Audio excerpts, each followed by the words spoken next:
Hello everyone, this is आशीष कर। तो basically आज वाली क्लास में अपन डिस्कस करने वाले हैं मोल कॉन्सेप्ट का अगला lecture, that is laws of chemical combination.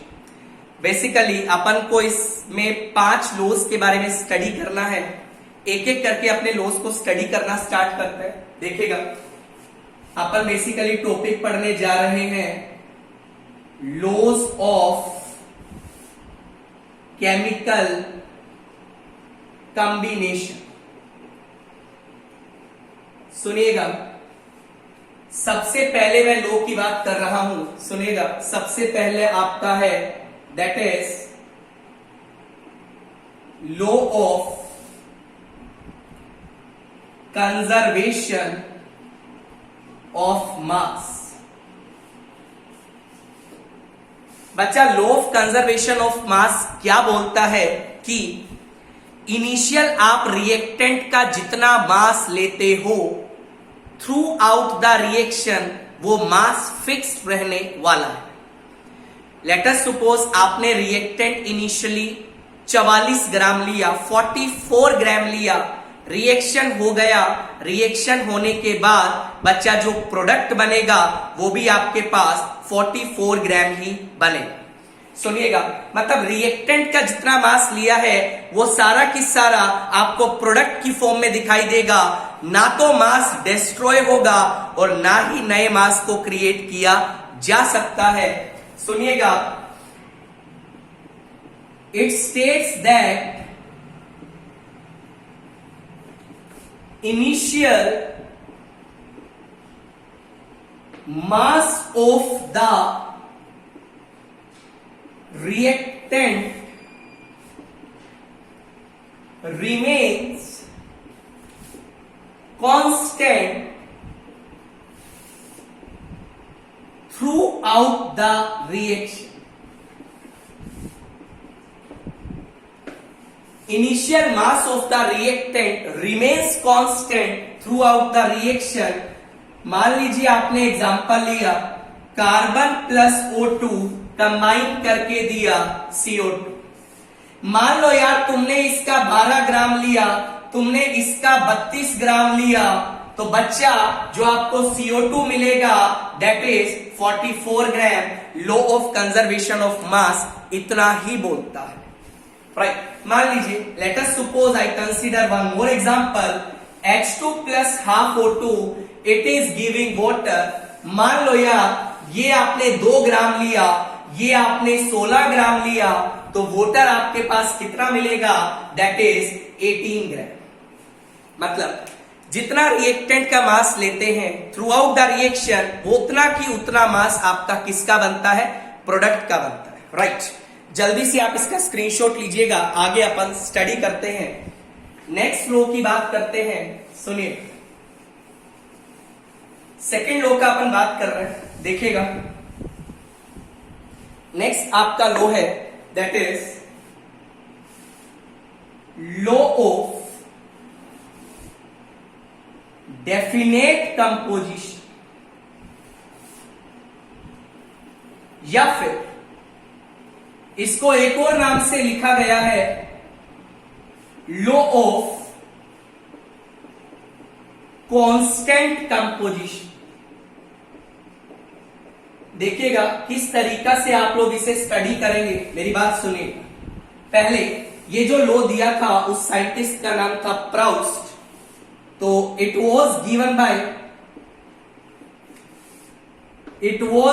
Bye Proust. ये आपका साइंटिस्ट का नाम है, याद रखिएगा। वैसे बहुत इंपॉर्टेंट तो नहीं है, स्टिल आप थोड़ा याद रखिएगा। ये लॉ बोलता क्या है, सुनिए। अकॉर्डिंग टू दिस लॉ, यदि आप किसी भी कंपाउंड का बात करते हैं, वो कंपाउंड बेशक किसी भी सोर्स से आया हो, हमेशा उसमें जो एलिमेंट्स का कंपोजिशन रहता है वो हमेशा फिक्स रहता है। मान लीजिए मैंने आपको बोला, आपने वोटर का बात किया। वोटर आपने इंडिया में वोटर देखा, आपने बाहर की कंट्री में वोटर देखा। बच्चा, वोटर का फॉर्मूला H2O ही रहेगा, रहेगा या नहीं? बिल्कुल रहेगा। और यदि मैं H2O का बात करूं, यदि मैं H2O के 1 मोल का बात करूं, तो 1 मोल H2O में 2 ग्राम हाइड्रोजन होगा, 16 ग्राम ऑक्सीजन होगा। आप कहीं से भी लीजिए उस पर्टिकुलर कंपाउंड को, किसी भी सोर्स से लीजिए, हमेशा जो एलिमेंट्स का कंपोजिशन वहां पे रहता है, that is always remains fixed.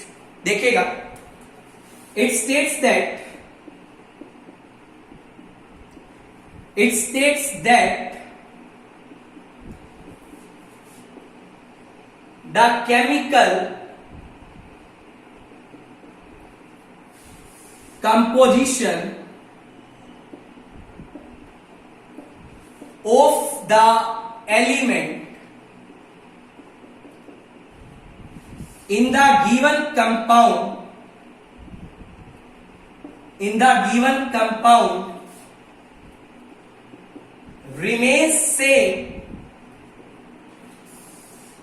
It will not depend upon the source from where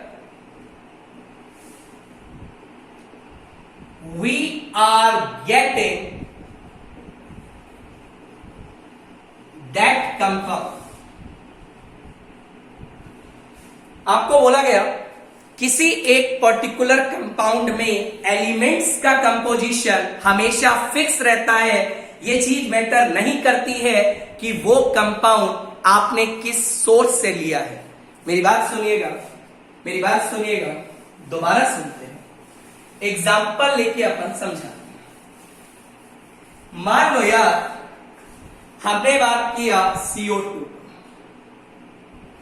there are so many possibility. Carbon में O2 डालोगे CO2 बने, किसी भी हाइड्रोकार्बन में O2 डालोगे तो CO2 प्लस वाटर बने। थोड़ा बैलेंस कर लेते हैं, ये आप 2 लगा दीजिए और यहां पे भी आप 2 लगा दीजिए। अब बेसिकली ये CO2 जो बना, ये आपका कार्बन प्लस O2 से बना। ये CO2 जो बना, ये आपका हाइड्रोकार्बन से बना। बच्चा, सोर्स कोई भी हो, एलिमेंट्स का कंपोजिशन हमेशा क्या रहता है? फिक्स्ड रहता है। और इसी लॉ को बोला जाता है, क्या बोला जाता है बच्चों? That is law of definite composition. आगे देखिएगा, नेक्स्ट अपन स्टडी करते हैं, that is law of multiple proportion.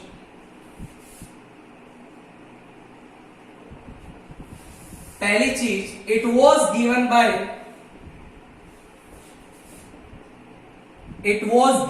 Bye Dalton. Dalton नाम के साइंटिस्ट हुए हैं जिन्होंने इस लॉ को दिया। अब ये लॉ बोलता क्या है समझिए। It states that when two different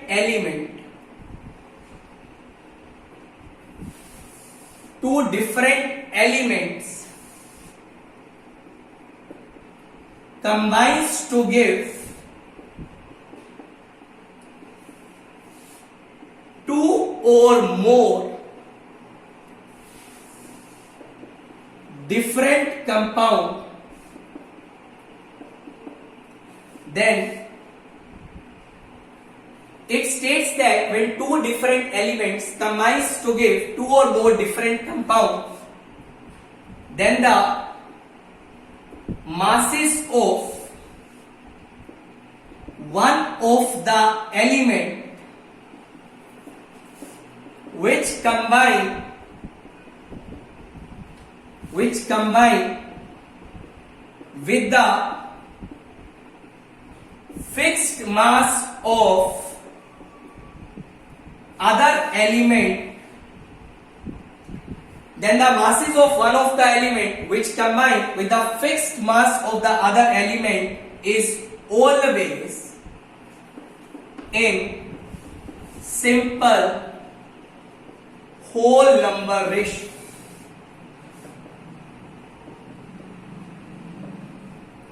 एक बार इस लो को एग्जांपल का हेल्प से समझना पड़ेगा, सुनिएगा। पहले बोलता कि it was given by Dalton, it states that जब दो या दो से दो डिफरेंट एलिमेंट कंबाइन करके दो या दो से ज्यादा कंपाउंड देते हैं, then the masses of one of the element which combine with the fixed mass of the other element is always a simple whole number ratio। मेरी बात सुनिएगा, एग्जांपल का हेल्प से इसे स्टडी देखिएगा, बहुत आसानी से समझ आएगा, ज्यादा बड़ा टास्क नहीं है यार। देखो एक बार सुनिएगा, आपको बोला गया मान लो यार कार्बन प्लस ऑक्सीजन, राइट, दो डिफरेंट एलिमेंट हो गए। बच्चा जब ये कंबाइन करेगा, मान लो एक से ज्यादा कंपाउंड बनाए, CO बनाया, CO2 बनाया, राइट, ये आपके पास दो कंपाउंड बने। According to the definition, when two different elements combines to give two or more compounds. आगे देखिए, ये आपके पास CO बना, ये आपके पास CO2 बना। यदि मान लो यार इसका मैं 1 मोल का बात कर लूं, इसका भी मैं 1 मोल का बात करूं, तो यदि इसका मैं 1 मोल लूंगा तो 1 मोल में कार्बन का मोल कितना होगा? 1 ही होगा। और कार्बन का यदि 1 मोल होगा और 1 मोल कार्बन का मास होता है 12 ग्राम, 1 मोल हाइड्रोजन का ऑक्सीजन का मास होता है 16 ग्राम। टोटल मास जो आएगा दैट इज 28 ग्राम आना भी चाहिए। 1 मोल का मास क्या होता है? मोलिकुलर मास के बराबर होता है या नहीं? आगे देखिए, यदि आप इसका 1 मोल लेते हैं तो मुझे बताइए कार्बन का जो मास आएगा वो तो आपका 12 ग्राम ही आएगा, बट जो ऑक्सीजन का मास आएगा वो आपका कितना आएगा? That is 32 gram. प्लस कर दीजिए टोटल मास तो 44 ही ग्राम आना चाहिए। ये बात तो क्लियर हो? अब सुनिएगा डेफिनेशन क्या है। Two different element combines to give two or more different compound. ये आपके पास दो कंपाउंड बन गए। इन दो कंपाउंड में यदि मैं किसी एक एलिमेंट का मास फिक्स कर दूं, यदि मैं किसी एक एलिमेंट का मास फिक्स कर दूं, तो जो अदर एलिमेंट्स के मास का रेशियो आएगा that is always in the simple whole number ratio. दोबारा सुनिए, मैंने क्या किया? According to the definition, when two or more different elements combines to give two or more different compound, then masses of one of the element which combine with the fixed mass of the other is always the simple whole number ratio। सुनिए, अपन ने क्या किया? Carbon के मास को fix कर दिया, दोनों का 12-12 ग्राम। बच्चा जो अदर एलिमेंट के मास का रेशियो आएगा वो हमेशा सिंपल होल नंबर रेशियो आएगा। आप रेशियो निकाल भी सकते हैं, 16:32, that is nothing, it is 1:2। और यही आपका लो है, that is law of multiple proportion, right. मैं आपको एक और एग्जांपल बताता हूं, सुनिए। मान लो यार, मान लीजिए नाइट्रोजन ऑक्सीजन कंबाइन किया, बहुत सारा पॉसिबिलिटी बना, N2O बना लो, N2O3 बना लो, N2O4 बना, कोई दिक्कत नहीं। इधर लिख लीजिए, ये N2O बना, ये N2O3 बना, ये N2O4 बना। ये बात तो समझ आ रही हो? इसका आप एक एक मोल एक बार सोचो। ये भी 1 मोल सोचा, ये भी आपने 1 मोल सोचा, ये भी आपने 1 मोल सोचा। 1 मोल में नाइट्रोजन का मास कितना होगा? यहाँ पे 28 ग्राम होगा। ऑक्सीजन का मास बच्चा कितना होगा? 16 ग्राम होगा। टोटल मास बच्चा कितना होगा? 44 ग्राम होना भी चाहिए।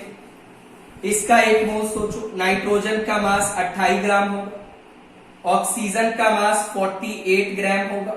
टोटल मास आप लोग निकाल सकते हैं।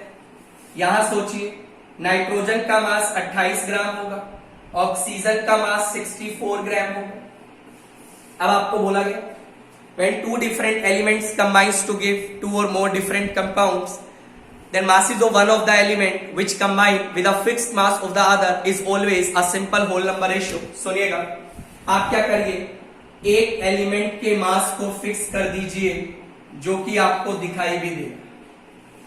फिक्स कर दिया।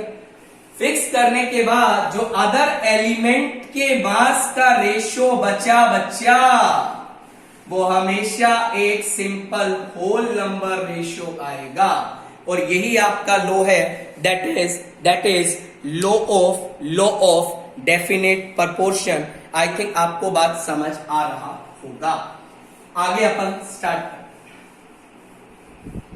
सुनिएगा। नेक्स्ट लॉ क्या है उसको भी स्टडी कर लेते हैं। नेक्स्ट लॉ आपका क्या है, that is law of reciprocal proportion. पहली चीज, it was given by Richter.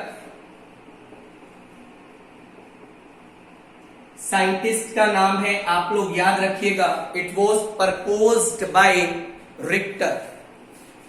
ये लो बच्चों को समझने में बहुत ज्यादा डिफिकल्टी आती है, बहुत ध्यान से समझिएगा। सुनिए, पहले स्टेटमेंट क्या बोलता है सुनिएगा। It states that when 3 elements A, B and C combines to give 3 compounds, that is AB, BC, C। सुनिएगा एक बार, स्टेटमेंट दोबारा से सुन लीजिएगा। ये क्या बोलता है, 3 एलिमेंट्स आपके पास हैं A, B and C combines to give 3 compounds A, B, B, C and C। सुनिएगा ये लोग बोलता क्या है, the ratio of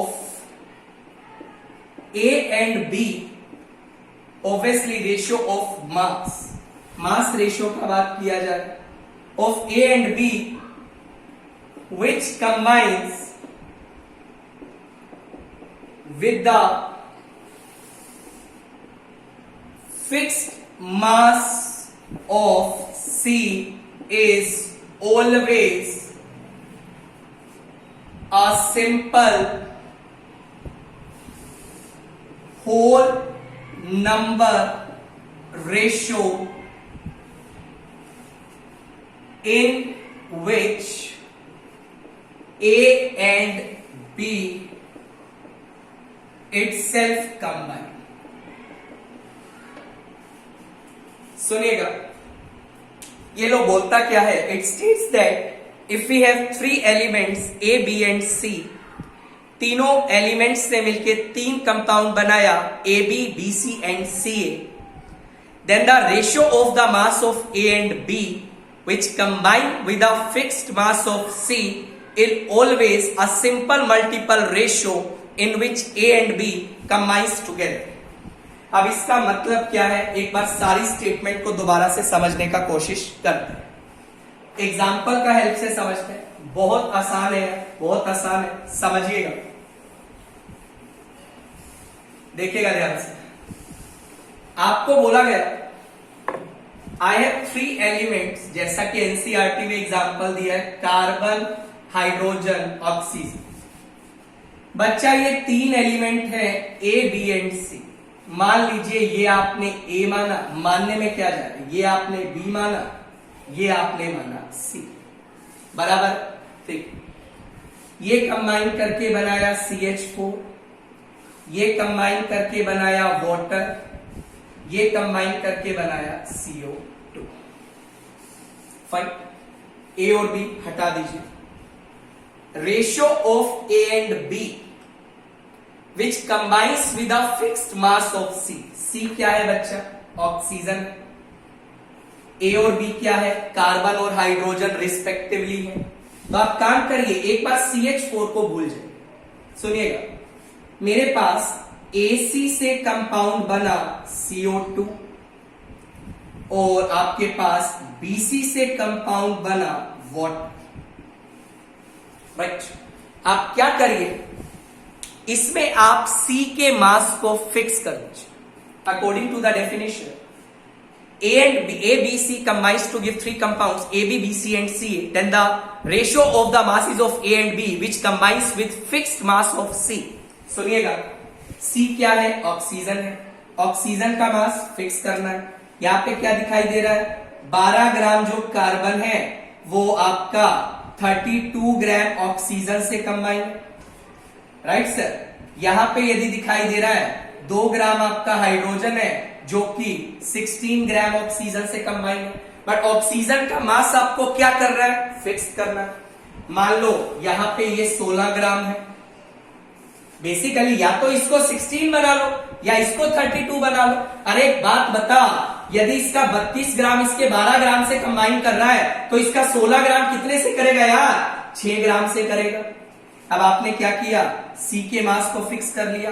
C के मास को फिक्स करने के बाद A और B के मास का रेशो देख, A और B के मास का रेशो का यदि मैं बात करूं, C को फिक्स करने के बाद that ratio will comes out to be 6:2 and what is 6:2? That is 3:1। I think ये बात तो आपको पता लग रही है। अब क्या करिए, सेम रेशो आप निकालिए इसमें। सुनिएगा ध्यान से, आपने ये A और B का यहां भी रेशो निकाला। A बेसिकली क्या है? कार्बन है। CH4 की मैं बात कर रहा हूं। CH4 में कार्बन 12 ग्राम है और हाइड्रोजन कितना है? 4 ग्राम है। तो ये जो रेशियो आएगा दैट इज हाउ मच? अरे 3:1 ही तो आएगा ना। अरे यस और नो? सुनिएगा, यही चीज मैं आपको कहना चाहता था। 3 different element A, B and C combines to give 3 compounds A, B, B, C and Ca. Then the ratio of the masses of A and B which combines with the fixed mass of C is always a simple multiple ratio in which A and B itself combine. बच्चा पहले आपने C का mass fix करके A और B का ratio निकाला, 3:1 आया, और वही रेशियो आपने उस कंपाउंड में चेक किया जहां पे A और B एक्चुअल में कंबाइन कर रहा था, वहां पे भी आपको रेशियो सेम देखने को मिला। और इसी लॉ को बोला जाता है law of reciprocal proportion. Fine, आगे अपन स्टार्ट। लास्ट आपका है, बहुत आसान है, एवोगैड्रोस लॉ। अब एवोगैड्रोस लॉ क्या बोलते हैं? बहुत सिंपल है। It states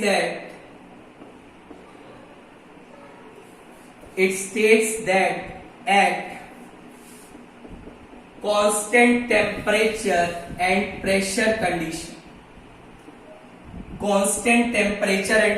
condition, equal volume of all the gases contains equal number of molecules। Avogadro's law क्या बोलता है? यदि टेम्परेचर और प्रेशर को मैं फिक्स कर देता हूं तो बच्चा जो गैस का वॉल्यूम होगा, यदि आप इक्वल वॉल्यूम लेते हैं गैसेस का, तो उनका हमेशा मॉलिक्यूल्स का रेशियो भी क्या आएगा? सेम आएगा।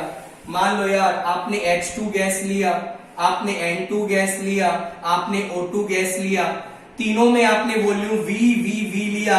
ध्यान रखना, टेम्परेचर एंड प्रेशर को मैं फिक्स मान के चल रहा हूं। बच्चा यदि वॉल्यूम सेम लिया then all the 3 gases contains equal number of molecules। यही आपका होता है एवोगैड्रोस लॉ। राइट, तो ये आपके 5 लॉज हैं जो आपको मोल कॉन्सेप्ट में पढ़ने हैं 11th क्लास में। राइट, आई थिंक आपको वीडियो काफी अच्छा लगा होगा। वीडियो अच्छा लगा तो चैनल को लाइक करिएगा, सब्सक्राइब करिएगा। अपना ध्यान रखिएगा। Take care, bye.